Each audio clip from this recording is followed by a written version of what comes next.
on that same topic, we wanted to play this audio from Mina Kimes from ESPN.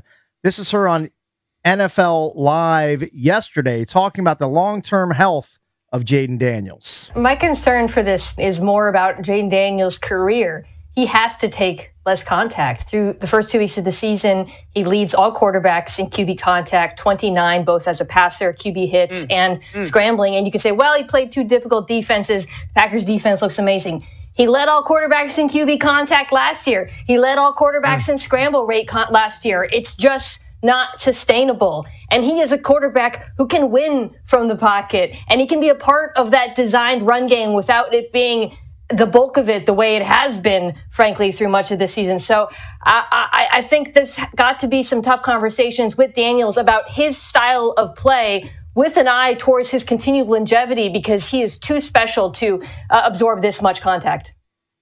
Those numbers are scary. I just think it's hard to change your style of play when you're this deep into your career. You could say, okay, he's only in his second year in the pros, but all of high school, college, and now in the NFL, he's played a certain style. Josh Allen takes a lot of hits, bigger guy. Lamar Jackson, a little bit bigger than Jayden Daniels, takes a lot of hits. Maybe he's got to learn to go down a little bit more often. More than all those guys. The problem is, and he's built different, like you said, a little than different. All those guys. The problem is, like, for example, I think he does a decent job of staying down. If the game's on the line, he's going to go for it. That's how he's wired, and I think as fans, that's what we want him to do. I think he's been reasonably smart about it, actually. The problem is, like, on the play he got hit, it's like unavoidable. Yeah, he's running for his life. Like, he's running for his life. What else is he supposed to do? He's turning around because Micah is terrorizing him, which is what Micah does.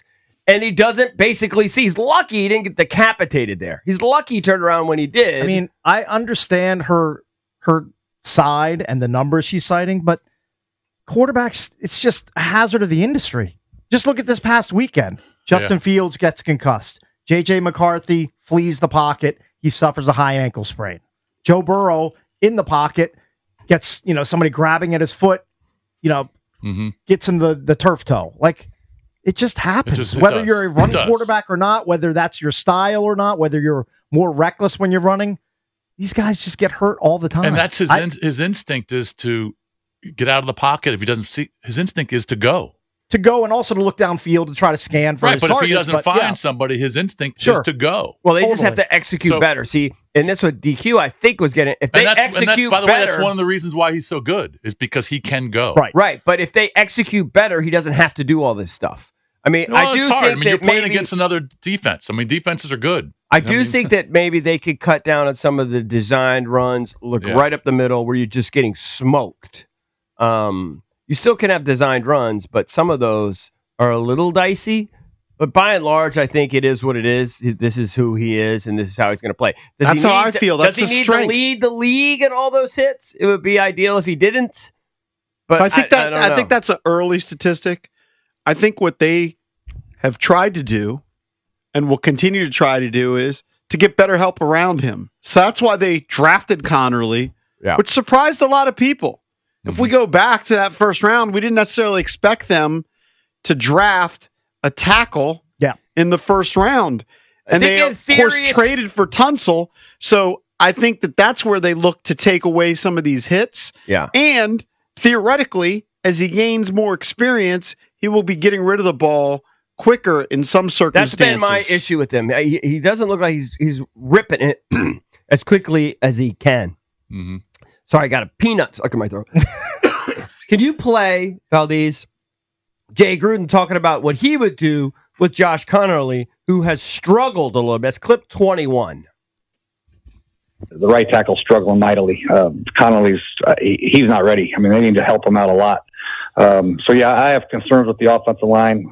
Getting holes for the running game, that's not happening. Protecting the quarterback, that's not happening.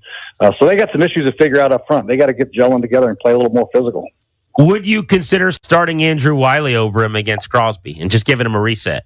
Yeah, 100%. I'd have to concern that. After watching the film of the first 2 weeks, I'm sure the offensive line coaches grade them, and I'm sure everybody in the building wanted to draft them. They drafted them in the first round. They want to try to make it work, but at some point, Andrew Wiley played pretty good last year at right tackle, I thought. And they went to the NFC Championship game, for God's sakes, with him at right tackle. So I would not hesitate to put him in there at right tackle. Let Connerly be the backup swing tackle for a few weeks and see what happens, and just give him time to get better. Well, especially with Bates missing, I think that would make all the sense in the world. Just let Connerly sit for a week or two, if not longer. Put Wiley in, see where you go from there. Yeah. I'd go with a more established guy, especially because, Connerly's been a turnstile through the first 2 weeks. He's essentially their lowest ranked player. Yeah. He's been facing some really good ends. It's been a tough start. Yeah. And he's going to face some more this week if he's out there. You're right. Yeah. It's been a tough start. That's the deal with that position. I've got if they need to put him on the bench for a month to get him a little more seasoned, completely fine with that. If you look at their overall, again, take PFF rankings for what they are. They're somewhat educated guesses, right? Because they don't know exact assignments, et cetera, for each play. But he's their lowest rated player. Yeah. Okay. That's a problem. Through offensively, he's their lowest rated player. Jayden's their fourth highest. The guy who's played significant time, who's got their highest rating, who's played significant time, is Laramie Tunsil, which makes sense. He's a all pro. Right. He's probably going to end up in the Hall of Fame. So yeah, I don't know. But going back to the conversation, if you want to chime in, 1-800-636-1067. Do you want Jayden Daniels to change his playing style, which is what Mina Kimes was saying needs to happen so that he can stay healthy? In the poll, you can vote at Junks Radio. I would vote no. Well, there's no guarantee. I think his playing style is why he's successful. That's who he is. Yeah, exactly. There's no guarantee that if he changes his playing style, that's going to keep him upright and healthy. That's another great point. None whatsoever. It's a great point. Her point, though, that I think that has some validity is that last season he was hit more than any other quarterback in the league. And there are other scrambling quarterbacks. So maybe that could be reduced a little bit and still be a scrambling quarterback. But like you said, that's why they went out and got some linemen. Right. So if the line can give him more time in the pocket, okay, that's going to cut down some of that. That's going to eliminate some. But if he gets, and maybe you want to cut down some of the design runs, I can see that. But now without Eckler out there and you're a little thin at that room with running backs, you kind of have to use him as another running back, right? If you want to gain yards. And when he's outside the pocket, the guy's got to go. He took hits against a really good defense. Yeah. Turns out Green Bay right now through 2 games, some people say is top team in the league. Defensively, they locked down a team that just scored 51 points in Detroit. Mm-hmm. Then they locked down the Commanders. So I think you got to look at the context. Now, and also, as a rookie, he took a ton of hits. It was somewhat of a fluky play where he had his back turned because Micah was chasing him, and he basically didn't see that guy. Yeah, but he took hits throughout the game. He did, but supposedly that's the hit that caused the injury. To me, that hit is unavoidable. You're running away from the scariest defensive player in the game, and you're trying not to take an 8 or 10 yard sack. And he just got a guy that submarined him and hit him in the knees. Well, I guess it could maybe be a little better if he wasn't looking at Micah when he was running. But I don't know how you do that because Micah terrorizes you. He's got to at least peek to see how far he is ahead of him. I think he's got to check in and see where Micah's at. It was a very awkward play. Lamar Jackson hasn't missed a ton of games. I think the closest player comparison for Jayden Daniels in the league is Lamar Jackson. Yeah. And Lamar, you might say is a little bit better of an athlete, a little faster, and maybe a little bit thicker at this point. I think he's a little thicker. But he hasn't missed a ton of time throughout his career. Right. But Lamar seems to be really good when he gets out of the pocket and he's running. He seems to be really good at not taking that big hit. Mm-hmm. I don't know if he's just lucky or if he just knows how to get down. But, Valdez, you watch him every play. It just seems like he knows how to avoid that big play. I would say Lamar's style is a lot different than Jayden's in that Lamar's wiggle is different. It's a lot different to put kind of a cleaner, straightforward hit on him. Lamar's injuries have come from fluke plays, by the way, where a lineman rolls up on his leg or ankle.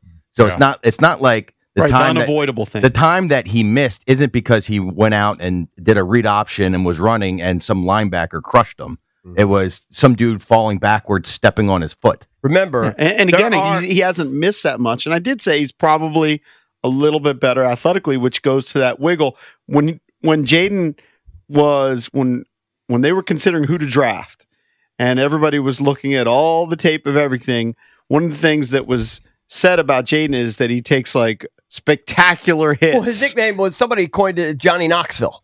Yeah. Yeah, like, right? like crash test dummy type hits. Yeah. Now, I will say the Green Bay game, it was alarming because he definitely had the opportunity to pull the ball on the read options and didn't do it. And I don't know if he just misread the end or it's a conscious decision on his part that he doesn't want to run it and doesn't want to take these hits. And if that's all of a sudden is what he's doing, that is a problem to me. I find that hard to believe. I think those are misreads. I probably it's more misread, honestly, because he's pretty courageous.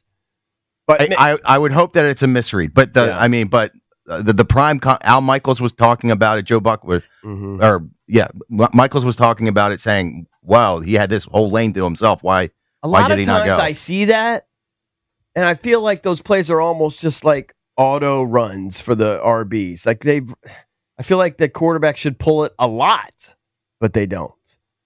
But how are you going to change your style or ask him to change his style when he runs if he can run for 800 and some yards and 7 to 10 touchdowns? Mm-hmm. I mean, that's a huge weapon. You don't take that away. You don't.